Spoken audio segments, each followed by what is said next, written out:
Anytime I've tried to make a change in my life, and I'm always trying to make some kind of change in my life, it's taken a long time.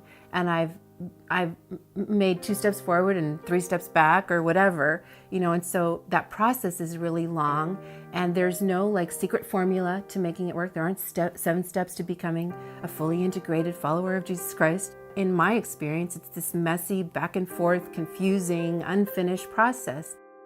There was a woman in our group the first couple of years who was in the middle of an affair, and that was very difficult for us because we knew her husband, we knew her kids, we loved them, and we were like, what's the best way to help her? And we had to struggle with that as a group, but we learned that allowing her to have a process, allowing her to figure out what she needed and what healing would look like in her life, and allowing it to be on her timetable instead of ours.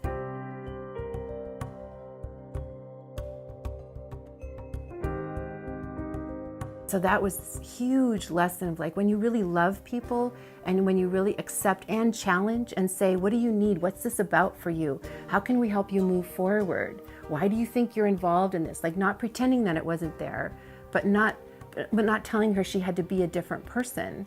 That led to this huge aha for all of us, where she was like, wow, I never really understood God's love until you guys sat with me in the middle of my sin and accepted me and loved me and challenged me. And it was just, it was like, wow, so that's how this works. I think I learned that I can be okay. I can be okay if someone else is a mess.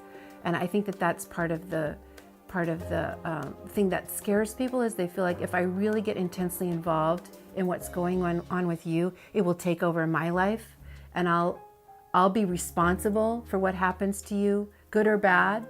And I think once you learn that people are responsible for their own journey, and that God is very busy wooing and doing whatever He's doing with each of those people, that's not really my job to be in charge. Once I stopped feeling like I was in charge, it allowed me to sort of sit back and go, you know what? It feels really good to not be responsible in a kind of an outcome sort of a way, but to just, I'm responsible to love you in this moment. And in our relationship, I'm responsible to love you. I'm not responsible for your change. I hadn't ever been really involved with somebody who was in the middle of something like that. Like you hear stories. I mean, that's what church is about, is the testimonies, right? We talk about the testimonies we can talk about the stuff we've been through, but not the stuff we're going through.